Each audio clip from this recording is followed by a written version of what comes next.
अगले दिन आतिश जब अपने कमरे से निकला तो उसकी आंखें एकदम से बड़ी हो गईं। उसका पूरा खानदान इस समय हाल में मौजूद था। सिर्फ आराध्या और ऋषि ही नहीं, बल्कि प्रियंका और रणवीर के साथ राजवीर भी, और ओजस और काम्या के साथ तेजस भी। यहां तक कि कमल और मीरा भी आए हुए थे और उनके साथ मृणाल भी थी। पर हैरानी की बात तो ये थी कि वे सब सोफे पर बैठे हुए थे और सामने बहुत सारी साड़ियां रखी हुई थी। आतिश एकदम से हैरान हो गया। उसे सीढ़ी के पास आयशा नजर आई। वो एकदम से रुक गया और आयशा से कहता है, क्या हो रहा है यहाँ पर? आयशा ने जल्दी से अपने हाथ के इशारे से बताया, इश्की सगाई है ना, कल तो उसी की तैयारी चल रही है। आतिश की आंखें एकदम बड़ी हो गई। वो उन लोगों को देखने लगा जो बेफिक्र होकर एक दूसरे को साड़ियां दिखा रहे थे और देख भी रहे थे। वो गुस्से में पहले तो अपने परिवार को देखता है और फिर अपने दोस्तों को देखने लगता है। लगभग तेज कदम चलकर उनके पास आते हुए आतिश ने अपने दोस्तों से कहा, तुम लोग क्या कर रहे हो यहाँ पर? राजवीर, तेजस और मृणाल एक साथ आतिश को देखने लगे, यहाँ तक कि सारा परिवार उसे देखने लगा। तो आतिश तुरंत अपनी बात बदलते हुए कहता है, मेरा मतलब है कि साड़ियों के बीच में तुम लोग क्या कर रहे हो? तेजस ने तुरंत कहा, कुछ नहीं, हम तो बस देख रहे थे। अगर कुछ पसंद आता है तो ले भी लेंगे, इसमें क्या बुराई है? आतिश ने खींचते हुए बोला, हाँ, कोई बुराई नहीं है। साड़ी पसंद आए तो ले भी लेना और पहनकर मुजरा भी कर लेना। उन तीनों का चेहरा एकदम से हैरान हो गया और सारा परिवार दबी हुई आवाज में हंसने लगा। लेकिन आतिश ने गुस्से में कहा, चलो, मुझे तुम लोगों से कुछ जरूरी बात करनी है। तेजस और राजवीर उठ जाते हैं और आतिश के साथ जाने लगते हैं। लेकिन तभी आतिश ने गुस्से भरी नजर से मृणाल को देखा। मृणाल के हाथों में एक साड़ी थी। वो तुरंत आतिश को देखते हुए बोली, अब मुझे ऐसे क्यों देख रहा है? मैंने क्या कर दिया? तुझे अलग से कहना पड़ेगा चलने के लिए, आतिश ने कहा।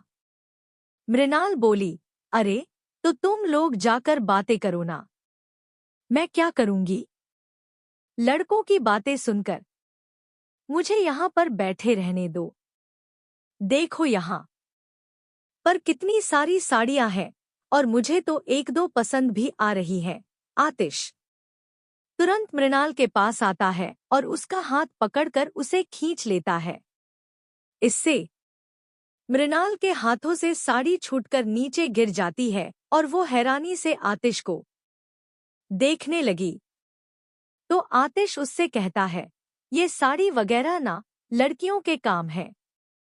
हाँ, तो मैं लड़की ही हूँ, मृणाल बोली। लेकिन आतिश उसे खींचता हुआ लेकर आगे बढ़ रहा था और उसने मृणाल से कहा, तेरा बस ट्रांसफर गलत बॉडी में हुआ है, वरना हरकतें पूरी लड़कों वाली ही हैं। इसीलिए तो हम तुझे लड़की नहीं, अपना भाई मानते हैं। मृणाल अपना माथा पीट लेती है। कहाँ उसकी शादी करने की उम्र है? बॉयफ्रेंड बनाने की उम्र में वो इन तीनों लड़कों के बीच उलझी हुई है। खुद की लाइफ सेट हो नहीं रही है और ये इस बेचारी की होने नहीं दे रहे हैं। ऋषि के साथ सारा परिवार उन्हें ऐसे देखकर मुस्कुरा रहा था। ये उनके बच्चों की ऐसी दोस्ती थी जो कभी नहीं टूट सकती थी। चाहे कुछ भी हो जाए या हालात कैसे भी हों, वे चारों एक दूसरे के लिए जान देते थे और एक दूसरे की परवाह उन्हें हमेशा रहती थी। इस बीच वे न तो लोग देखते थे, न दुनिया और न समाज। ऋषि को बहुत खुशी थी। वैसे उसकी और आतिश के बीच रास्ते कितने ही मनमुटाव के साथ क्यों न चल रहे हों, लेकिन आतिश और अपने दोस्तों की दोस्ती देखकर उसे अपने दिन याद आ गए थे। ओजस, प्रियंका, मीरा, कमाल के साथ उसके वो पुराने दिन। हालांकि सबकी जिंदगी में अपनी अपनी जिम्मेदारियां थी और सबकी जिम्मेदारियों की अलग परिभाषा थी, लेकिन फिर भी वे सब एक दूसरे के साथ अपनी दोस्ती को पूरी ईमानदारी से निभाते थे। और यही दोस्ती आज उनके बच्चों के पास भी है। आतिश उन सबको कमरे में लेकर आया। सब लोग कमरे में थे। तेजस कोने पर बैठा हुआ था और इत्मीनान से बेड से टिककर वो हैरानी से आतिश को देख रहा था। तो वहीं मीरा विंडो के पास लगी कुर्सी पर बैठी थी और आराम से एप्पल खा रही थी। राजवीर सोफे पर बैठा हुआ था और हैरानी से आतिश को देख रहा था, जो जब से उन सबको कमरे में लेकर आया था, खुद चैन से नहीं बैठा था। यहां से वहां और वहां से यहां चक्कर काटते सबकी आंखों की पुतलियां चकरा गई थी। लेकिन इस बार जब राजवीर के पास से वो गुजरा तो एकदम से राज ने उसका हाथ पकड़ लिया और उसे खींचकर सोफे पर पटकते हुए कहा, अबे बैठ जा यार, तुझे यहां से वहां चक्कर काटते देखकर मुझे चक्कर आ रहे हैं। मीरा और तेजस हंसने लगे। आतिश गुस्से में उन सबको देखता हुआ कहता है, यहाँ इतनी बड़ी प्रॉब्लम है और तुम लोग रिलैक्स होकर बैठे हुए हो। ये न कि अपने दोस्त की मदद करो, उसके बदले इस महाराज को नींद आ रही है। आतिश तेजस की तरफ इशारा करते हुए कहता है। फिर उसने मृणाल की तरफ देखते हुए कहा, और यह भुक्कड़ तब से आधा किलो एप्पल खा गई है। तेजस ने कहा, तुझे प्रॉब्लम किस हो रही है, हमारे सोने से या हमारे खाने से? आतिश चीढ़ते हुए कहता है, मुझे दिक्कत इस सिचुएशन से हो रही है। वो ये जो इस वक्त मेरे घर में हो रहा है, ये नहीं होना है और इसे रोकना है। लेकिन इसे रोकने की बजाय तुम लोग मजे कर रहे हो। क्या यार, कैसे दोस्त मिले हैं मुझे? तुम जैसे दोस्त हो तो दुश्मन को किसी को जरूरत ही नहीं है। वे तीनों कंफ्यूज होकर एक दूसरे को देखने लगे। तेजस ने कहा, बोल क्या रहा है? बोलना क्या चाहता है? साफ साफ बोल, हमारे सर कुछ नहीं आ रहा।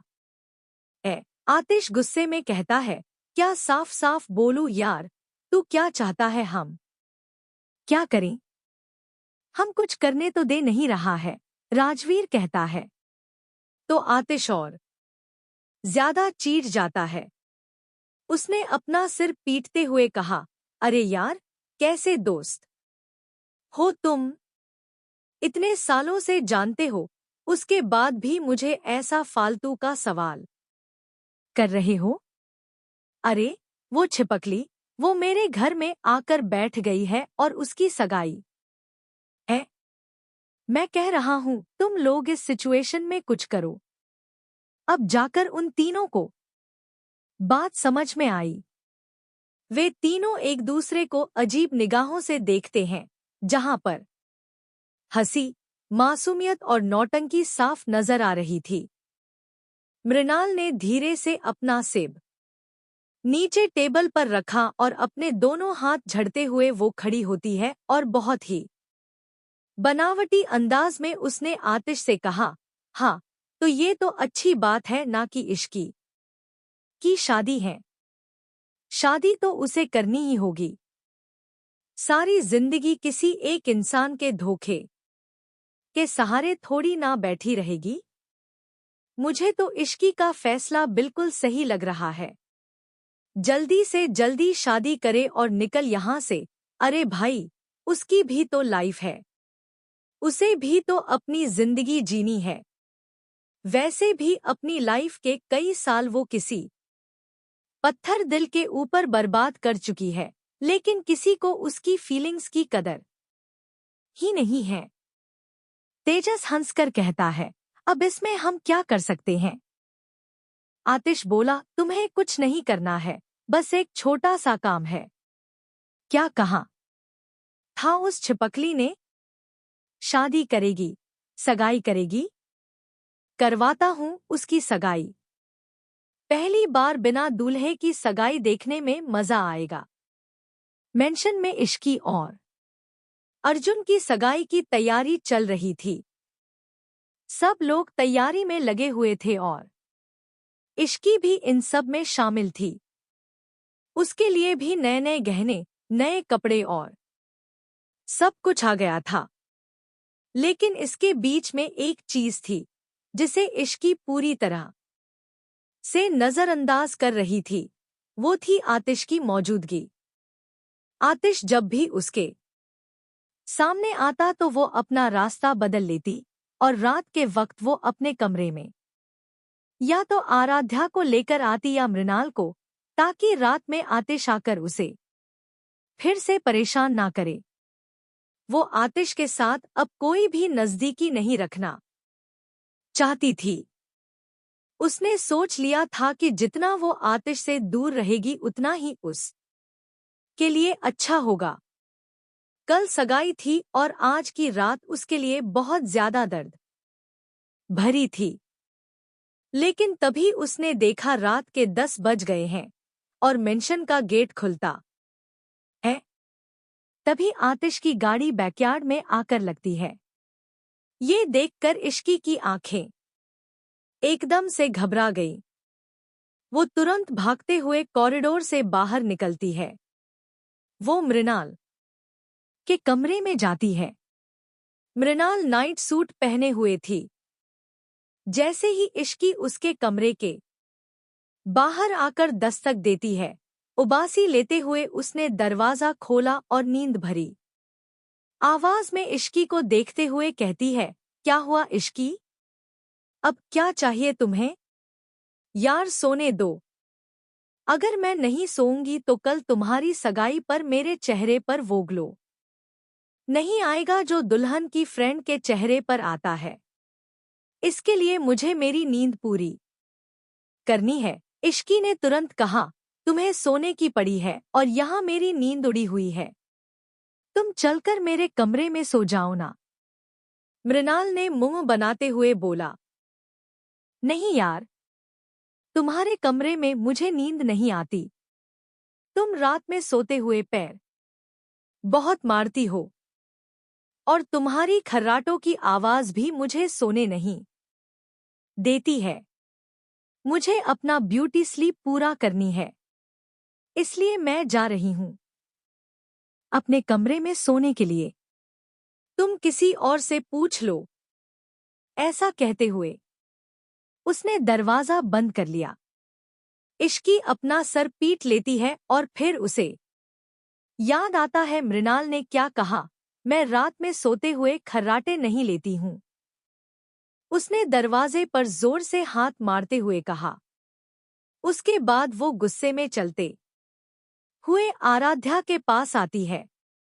लेकिन जैसे ही उसने आराध्या के कमरे का दरवाजा खोलना चाहा, अंदर से ऋषि की हंसने की आवाज आती है। वो धीरे से दरवाजे को हल्का सा खोलकर देखती है। ऋषि आराध्या को अपनी बाहों में लेकर खड़ा था।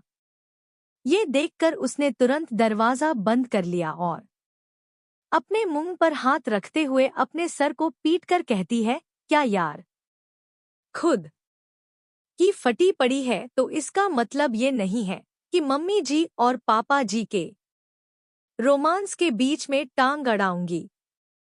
एक तो वैसे भी ये लोग मेरे लिए इतना कर रहे हैं, मैं कम से कम इनके लिए इतना तो कर ही सकती हूं ना। आज रात मम्मी जी को रहने देती हूँ, किसी और से पूछ लेती हूँ।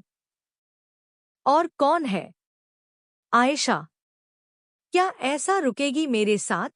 उसने आयशा के कमरे की तरफ देखा, जो कि आतिश के कमरे से कुछ कमरों की दूरी पर था। वो तुरंत उसकी तरफ बढ़ते हुए कहती है, एक बार पूछ लेती हूँ, क्या पता रुक जाए। लेकिन जैसे ही वो आयशा के कमरे की तरफ बढ़ती है, वैसे ही आतिश के कमरे का दरवाजा खुलता है और उसने एकदम से इश्की का हाथ पकड़कर उसे कमरे के अंदर कर लिया। तुरंत दरवाजा लगाते हुए उसने इश्की को दरवाजे से लगा दिया और अपने दोनों हाथ उसके आसपास रखकर उसे अपनी बाहों के घेरे में ले लिया।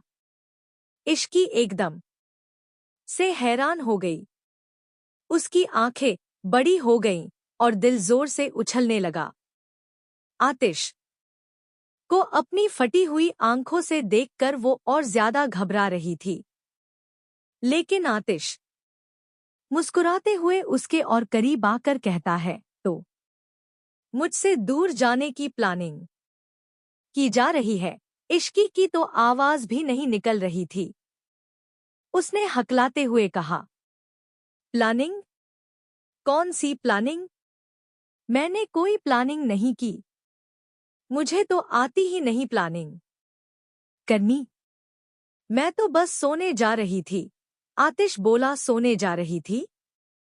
तो इस तरफ क्या कर रही हो? तुम्हारा कमरा तो नीचे की तरफ है ना? या छत पर सोने का इरादा है? इश्की के तो मुंह से हवा के सिवा कुछ निकल ही नहीं रहा था।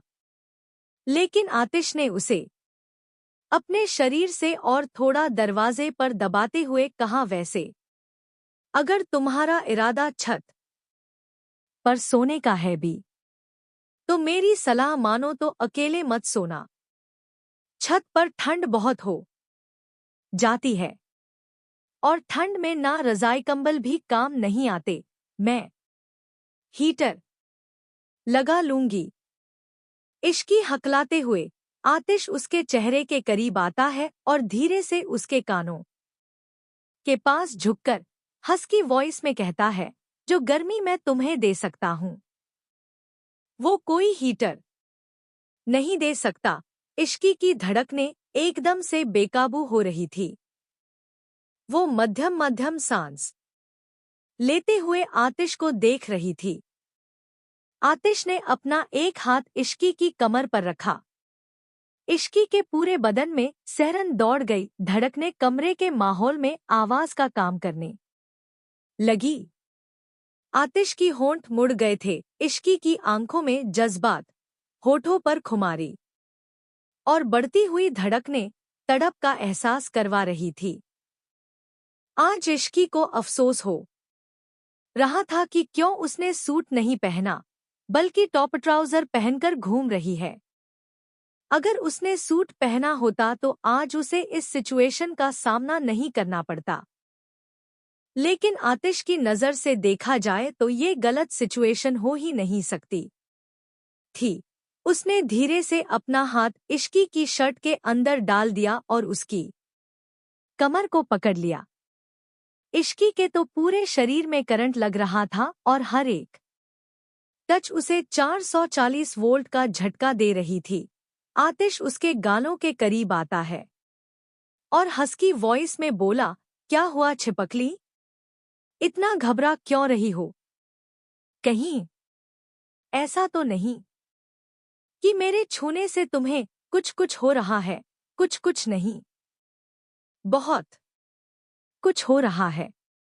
अगर हालात बदले नहीं होते ना मिस्टर फायरक्रैकर, तो आपकी ये हरकत आप ही को भारी पड़ती। लेकिन यह उसने अपने मन में कहा। लेकिन वो जल्दी से अपना चेहरा ना में हिलाती है और कहती है, नहीं, मुझे तो कुछ भी नहीं हो रहा है। आपको क्या लगा कि मुझे कुछ होगा? मुझे आपकी छूने से कुछ भी नहीं हो रहा है।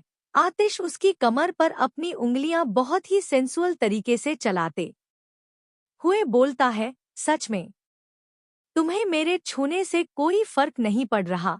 इश्की के गले में थूक जमा हो चुका था। सांस चलना भी गनीमत था। वो उसकी आंखों में देखते हुए बोली, मुझे आपके छूने से कोई फर्क नहीं पड़ रहा है। फर्क तो उसे पड़ता है जिस के दिल में कोई जज्बात हो। मेरे दिल में आपके लिए अब कुछ नहीं है, तो आपके छूने से मुझे फर्क क्यों पड़ेगा? आतिश के हाथ एकदम से रुक जाते हैं। वो इश्की की कमर से अपने हाथ बाहर निकाल लेता है। इश्की हैरानी से उसे देखती है। आतिश इश्की को छोड़ देता है और उससे थोड़ी दूर जाकर खड़ा हो जाता है।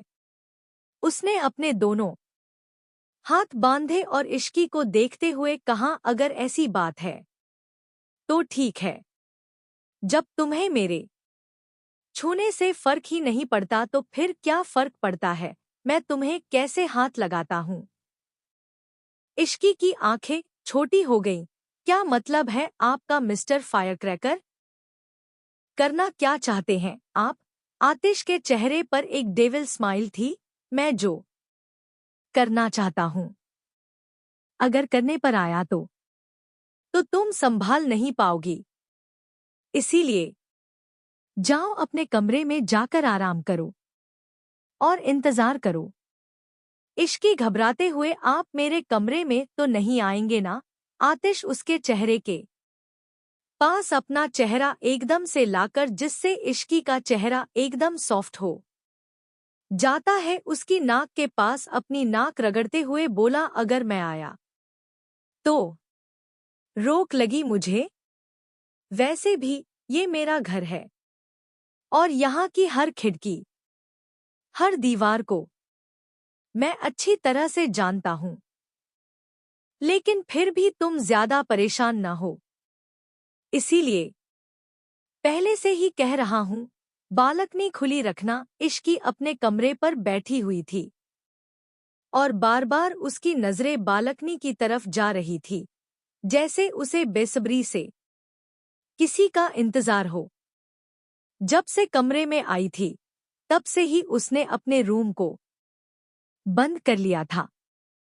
उसे कुछ भी अच्छा नहीं लग रहा था, बस रह रहकर वो बालकनी को देख रही थी।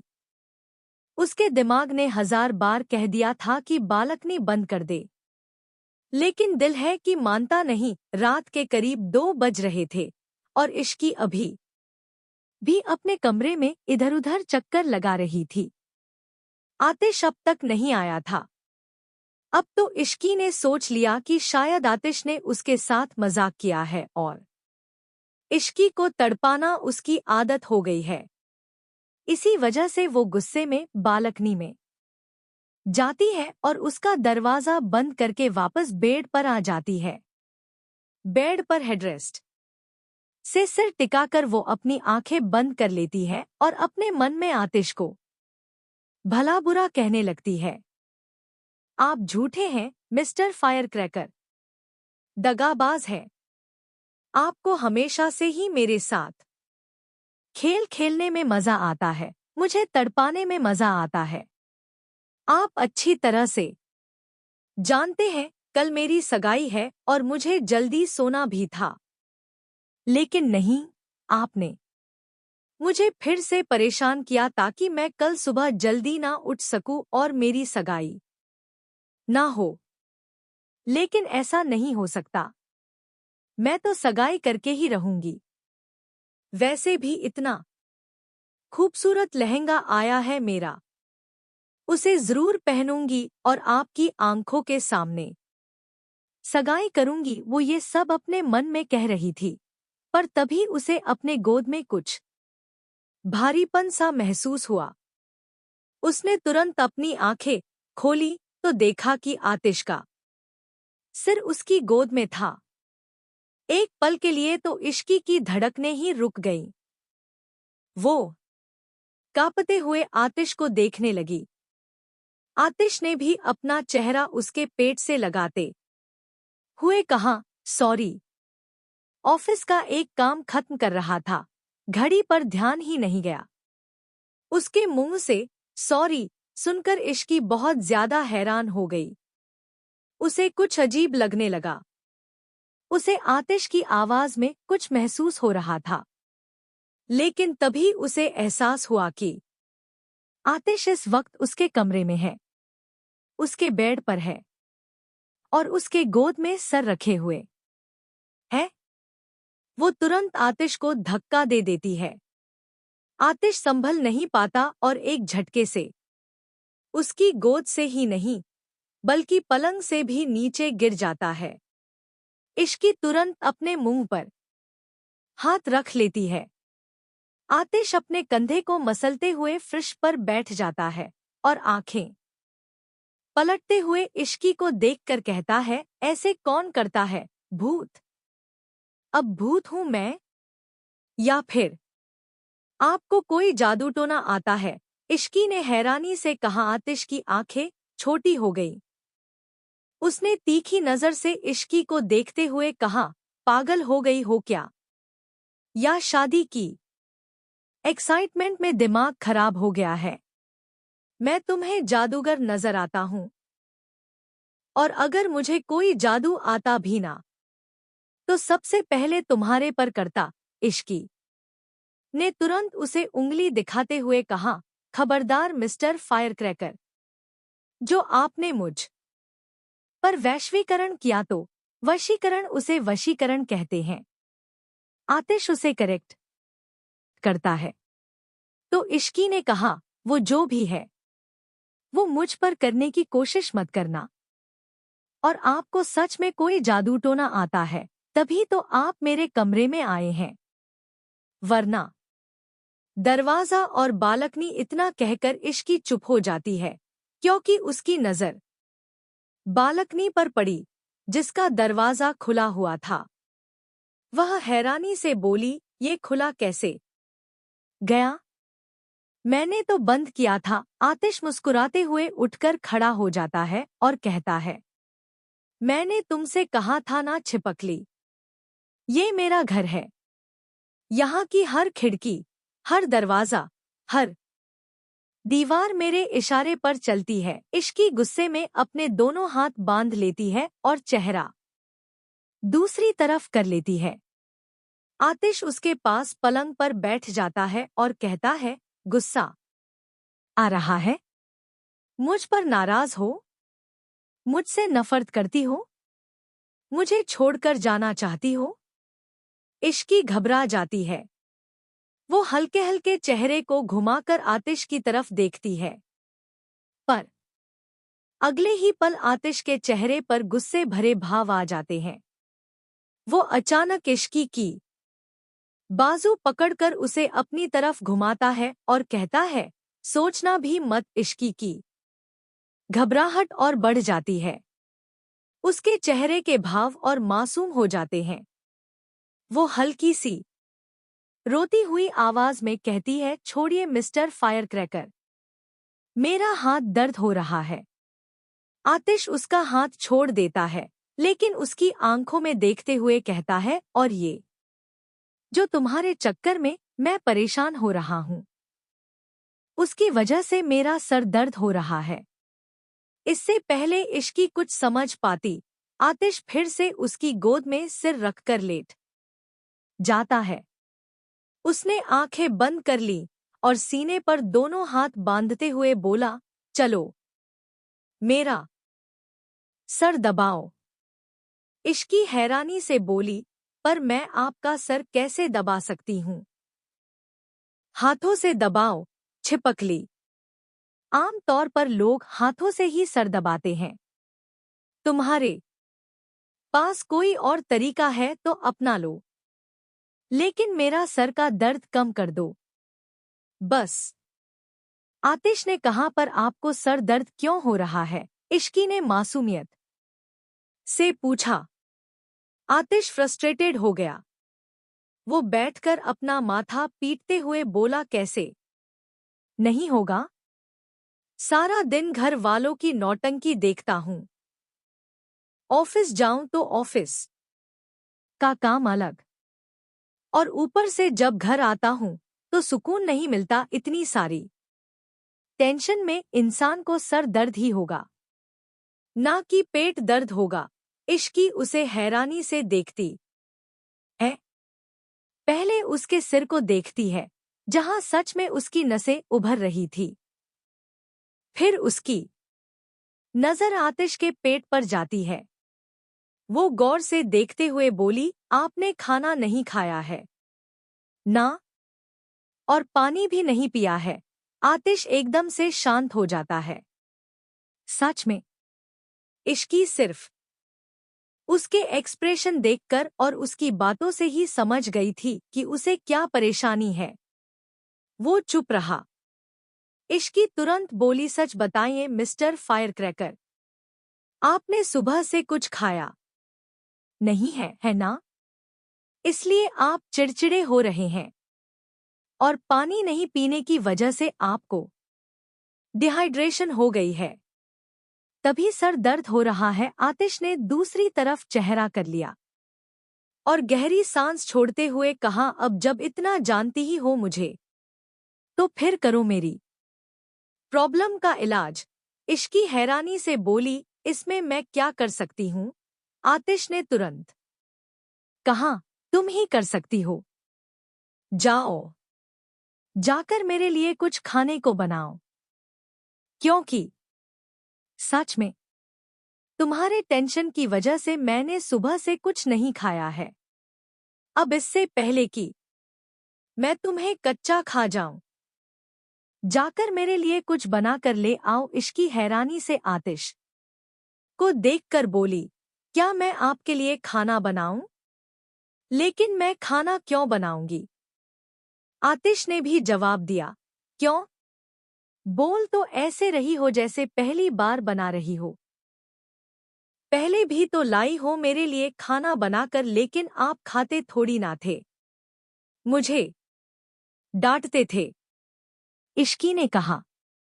तो आतिश ने जवाब दिया, डांटना अलग बात है।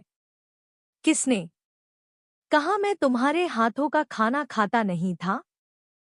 सच कहूं तो तुम्हारे हाथों का खाना बहुत टेस्टी था, इसलिए मैं सारा खा जाता था, और अब मुझे बहुत दिनों से वो स्वाद मिला नहीं है। तो जाओ जल्दी से मेरे लिए कुछ बनाकर लाओ।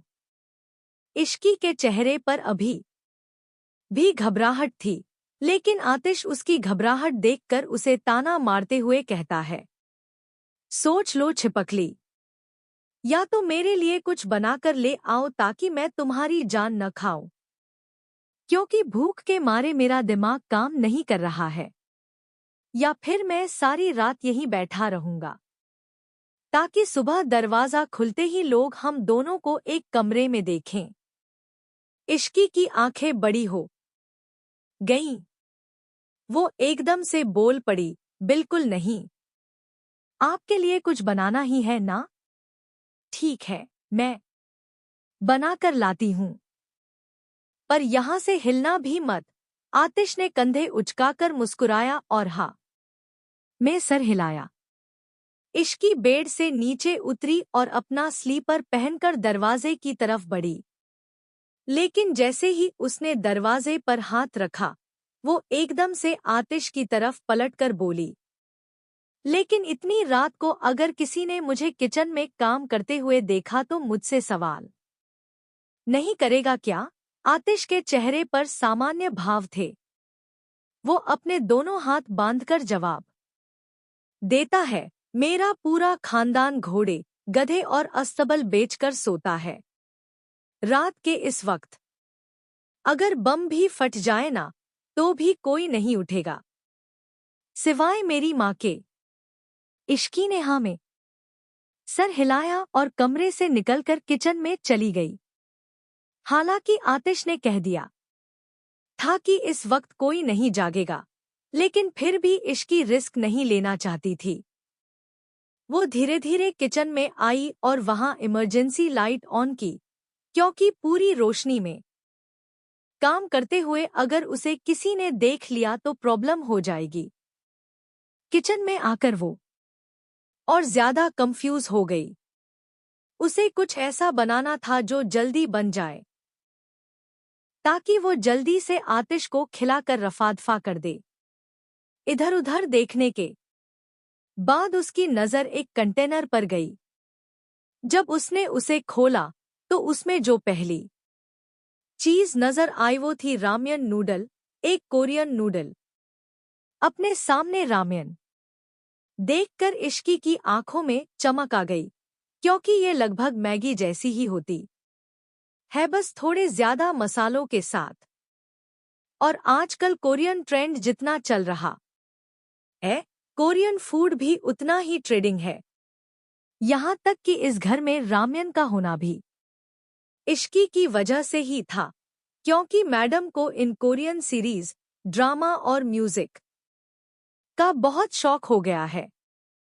और ये सारे नूडल्स और कोरियन फूड इश्की ही मंगवा रही थी।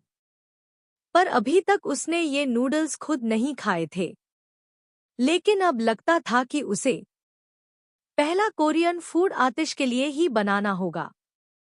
उसने जल्दी से पानी गर्म किया और रामियन बनाने लगी। वो रामियन पका ही रही थी कि अचानक से आतिश उसके पीछे आ गया और उसके कंधे पर हाथ रखकर कहता है, ये मैगी इतनी बड़ी कब से हो गई? इश्की एक पल को डर गई और तुरंत पलटकर बोली, आप यहाँ क्या कर रहे हैं? मैंने आपसे कहा था ना कमरे से बाहर नहीं निकलने के लिए। और ये मैगी नहीं है, रामियन है, कोरियन नूडल। आतिश हैरानी से बोला, ये वायरस मेरे घर पर भी पहुंच गया। क्या मतलब? इश्की ने हैरानी से पूछा। आतिश मुस्कुराकर ना में सर हिलाते हुए बोला, नहीं, बस देख रहा था कैसे बनता है। चलो जल्दी बनाओ, मुझे भूख लग रही है। आज तक तुम्हारे हाथ का इंडियन फूड खाया है, लगता है आज तुम मुझे कोरियन झींगा मछली खिलाकर ही रहोगी। इश्की दोबारा गैस के पास आई और नूडल्स हिलाते हुए बोली, इसमें नॉनवेज कुछ भी नहीं है, ये प्योर वेज है। इसमें झींगा और मछली नहीं है, इसलिए मैंने इसे मंगाया है। आपको नहीं खाना है तो मैं खा लूंगी, आप जाइए यहाँ से। मैं क्यों जाऊं? मेरा घर है, मेरा किचन है, और किचन में बनाने वाली। इतना बोलकर वो रुक गया। इश्की घबराई नजरों से उसे देखने लगी तो आतिश ने नूडल्स के अंदर अपनी उंगली हल्की सी डाली और उसे निकालकर अपने मुंह में डालते हुए चटकारा लिया और बोला, और इस किचन में बनने वाली ये कोरियन नूडल भी मेरी है। मैं तो यहाँ से कहीं नहीं जा रहा। इश्की उसे बस देखती रह गई। आतिश ने तुरंत उसकी आंखों के सामने चुटकी बजाते हुए कहा, मुझ पर मत ध्यान दो, नूडल्स पर ध्यान दो। अगर जल गए तो सीधे कोरिया तक खबर जाएगी। इश्की फिर से नूडल्स बनाने लगी। नूडल्स बन गए तो उसने उन्हें प्लेट में रखा और उसके अंदर चॉपस्टिक डालकर आतिश को दे दिया। आतिश हैरानी से बोला, तो तुम कहना चाहती हो कि मैं इन दो लकड़ी के डंडों से ये नूडल्स खाऊं? इसे चॉपस्टिक कहते हैं। आतिश के चेहरे पर हंसी आ गई।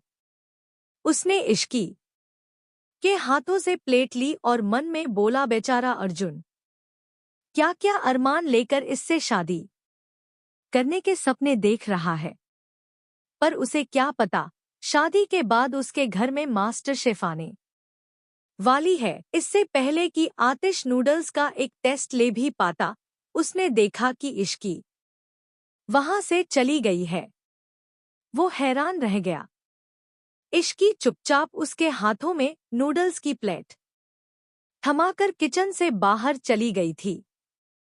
अपने कमरे में जाकर इश्की बेड पर बैठ गई और गुस्से में अपने हाथ मलते हुए बोली, अकड़ो कहीं का, मेरे हाथ से ही क्यों बनवाना था? खुद जाकर बना लेता, इतना मुश्किल थोड़ी ना था। बस गर्म पानी में नूडल्स डालना ही तो था।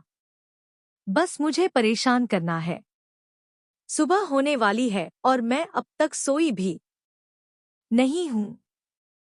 कल लगता है सगाई के स्टेज पर मुझे सिर्फ नींद आएगी। पर तभी अचानक आतिश कमरे में आ गया। उसके हाथों में नूडल्स की प्लेट थी। इश्की उसे देखकर बस रह गई। आतिश चुपचाप सोफे पर आकर बैठ गया। उसने टेबल पर नूडल्स रखे और चॉपस्टिक के साथ कुश्ती लड़ने लगा। नूडल्स चिपकते ही नहीं थे।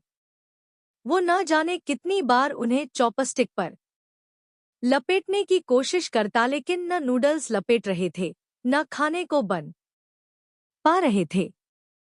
इश्की हैरानी से बोली, आप यहाँ क्या कर रहे हैं? आतिश गुस्से में बोला, जो बवाल तुमने दिया है उसे खाने की कोशिश कर रहा हूँ। ये दुनिया का पहला खाना है जिसे खाने के लिए मुझे प्रोटीन अलग से लेना पड़ेगा। इश्की ने देखा कि आतिश चॉपस्टिक से नूडल्स लपेटने की कोशिश कर रहा है पर हो नहीं रहा। आखिर जब हार मान गया तो उसने चॉपस्टिक प्लेट में रखते हुए कहा, यार, मेरे बस की नहीं है ये सब करना। अब तुम ही ने बनाया है ना, तो तुम ही खिलाओ मुझे, और जल्दी खिलाओ, अब भूख बर्दाश्त नहीं हो रही है।